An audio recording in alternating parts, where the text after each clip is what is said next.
राजधानी का GM road आज सन्नाटे में है। पूर्वोत्तर भारत की संभवतः सबसे बड़ी दवा मंडी में आज सन्नाटा है। सारे व्यापारी जो आम दिनों में अपनी अपनी दुकानों पर बैठते हैं आज एकजुट हैं। वजह तीन है: ऑनलाइन बिक्री, कॉरपोरेट्स के द्वारा जो डिस्काउंट्स दिए जाते हैं उसमें बदलाव और भी कई मांगे हैं। और सबसे बड़ी बात आप देखेंगे, विरोध जो बंद है उस विरोध स्वरूप ये काला बिल्ला जितने भी यहाँ के व्यापारी हैं इन लोगों ने लगाया हुआ है, अपने विरोध को जता रहे हैं। हम बात करेंगे पर्सन सिंह जो है इनसे खुद। सर, क्या मांगे हैं आप लोगों की? आज आप लोग पूरे तरीके से पूरे व्यापार को ठप किया हुआ है आप लोगों ने। हमारी मांगे पिछले एक साल से भारत सरकार को, प्रधानमंत्री जी को, स्वास्थ्य मंत्री जी को, केंद्र सरकार के सारे एमपी को, सारे पार्टी के अध्यक्ष को लिख के दिए हुए थे। हमारी मांगे कोई व्यापारी की सहूलियत के लिए नहीं मांगे हैं। हमारी मांगे हैं कि जो ऑनलाइन के द्वारा उपभोक्ताओं के साथ अन्याय हो रहा है, क्योंकि हम दवाई बेचने के साथ साथ हम भी उपभोक्ता हैं और हम समझते हैं। हमारा बस एक ही डिमांड है कि जो कायदा कानून हमारे लिए दवाई वितरण के लिए है, दवाई बेचने के लिए है, दवाई के मुनाफा के लिए है, वही कायदा कानून इन लोगों के लिए भी हो। कारण क्या है कि आज आप देखते होंगे कि हर एक दवाई दुकान में फार्मासिस्ट की अनिवार्यता अनिवार्य है। जो भी रिटेल दुकान है वहाँ pharmacist, B pharma, D pharma, BSc, MSc पढ़े लिखे लोगों को ही लाइसेंस मिलती है और उन्हीं के द्वारा दवाई बेचने के लिए सरकार प्रेरित करती है, क्योंकि कानून भी है।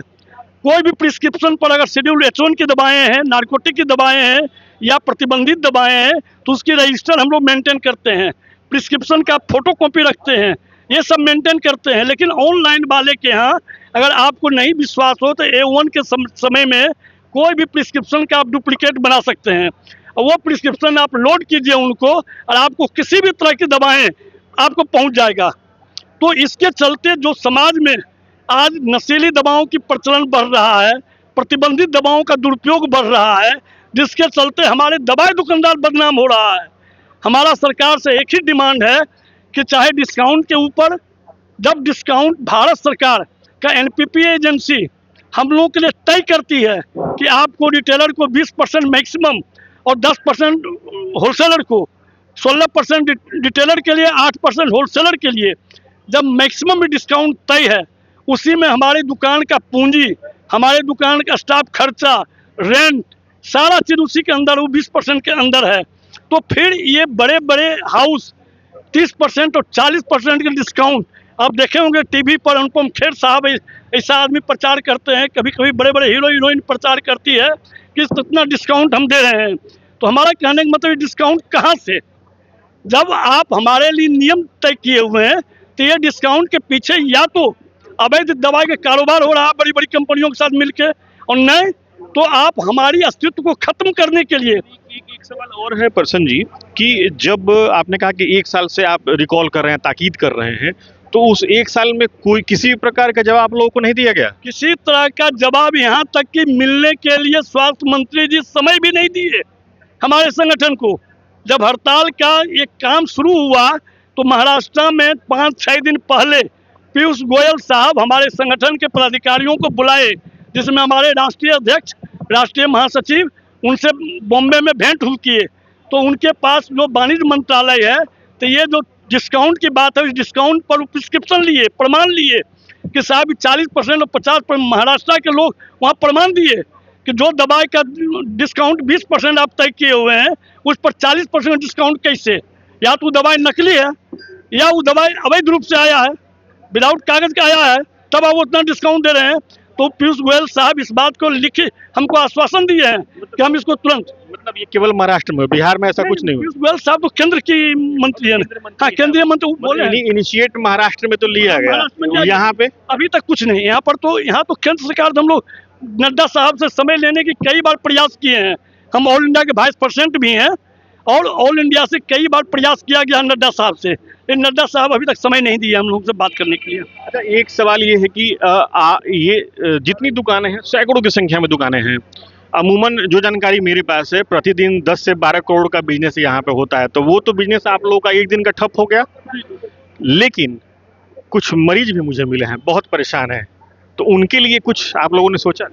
हम लोग सोचा है ना, हॉस्पिटल में दवा है, हॉस्पिटल के अंदर जो दवा मिलेगी सबको, नर्सिंग होम में दवा मिलेगी, उसके बाद भी कोई दिक्कत हो हम लोग के पास आवे तो हम लोग उनको सुविधा देंगे। मतलब एक सॉफ्ट कॉर्नर है। हाँ, सॉफ्ट कॉर्नर है। सॉफ्ट कॉर्नर के चलते ही आप देखे होंगे कि जब हम लोग अभी मिले थे रवि जी स्वास्थ्य कमिश्नर और निशांत जी हेल्थ मिनिस्टर से, तो उन्होंने एक ही बात जब उनको हम बोले कि हम लोग केंद्र सरकार के ऑल इंडिया के आह्वान पर ऐसा करने जा रहे हैं, तो वो बोले कि प्रसन्न जी ध्यान रखिएगा कि हमारे उपभोक्ता को किसी तरह का कष्ट नहीं हो। तो उन्हीं के बात को रखते हुए हमने नर्सिंग होम की सारी दवाओं को आज बंद से मुक्त रखा है। IGMS के कैंपस के अंदर जो दवाई है उसको मुक्त रखे हैं, और जहाँ तहाँ हम उस तरह की इमरजेंसी जन औषधि को भी मुक्त रखे हैं। देखिए, हमारी लड़ाई कोई मुनाफा के लिए नहीं है, हमारी लड़ाई जो परेशानी उपभोक्ता को हो रहा है, जो हमें बदनामी मिल रही है। आज 40% डिस्काउंट का नाम पर, जबकि हमको 20% कमीशन देता है, मैक्सिमम डिस्काउंट आपको 15%, 10% से ज़्यादा नहीं दे सकते हैं अगर सही दवाई देना होगा। लोग हमें चोर समझता है, लोग हमें अवैध व्यापारी समझता है। अब मेरा सवाल अंतिम ये रहेगा, एक दिन का तो आप लोगों ने सांकेतिक हड़ताल कर दिया, दिखा दिया कि हम क्या कर सकते हैं, आगे फिर क्या करेंगे जब यही सिचुएशन बना रहेगा? तो जुलाई में ये अर्जुन यादव जी हुए। अर्जुन जी, एक दिन का तो सांकेतिक हड़ताल करके आप लोगों ने अपनी बातों को पहुंचाने की कोशिश की, लेकिन अगर सिचुएशन में सुधार नहीं हुआ तो फिर आप लोग क्या करेंगे? तो हमारे अखिल भारतीय जो एसोसिएशन है वो लोग अपना मीटिंग करके निर्णय लेंगे कि आगे अनिश्चितकालीन बंदी करना है। जुलाई में है मीटिंग है हम लोग का, इसी मीटिंग AICD का, उसी में निर्णय होगा। तिरुपति में होने जा रहा हम लोग का कार्यकारिणी समिति की बैठक। अभी जो बैठक हुआ ये कहाँ हुआ था? पिछला उदयपुर में हुआ था। वहीं पर एक दिन बंदी के हड़ताल की घोषणा हुआ ऑल इंडिया में। और आप देखेंगे कि कश्मीर से लेकर कन्याकुमारी तक सारी दवाई दुकानें पूरे इंडिया की बंद है। यहाँ तक कि बंगाल में भी सरकार चेंज हुआ है, बंगाल भी बंद है। ये दवा जो दुकानदार हैं उनकी बातें हैं, उनका स्पष्ट रूप से कहना है कि ताकीद तो की जा रही थी, वक्त भी काफ़ी पहले दिया गया था, लेकिन सुनवाई नहीं हुई। अब सिचुएशन में अगर सुधार नहीं होता है तो फिर अनिश्चितकालीन हड़ताल भी किया जा सकता है। Sujit Kumar, TV9 digital, Patna.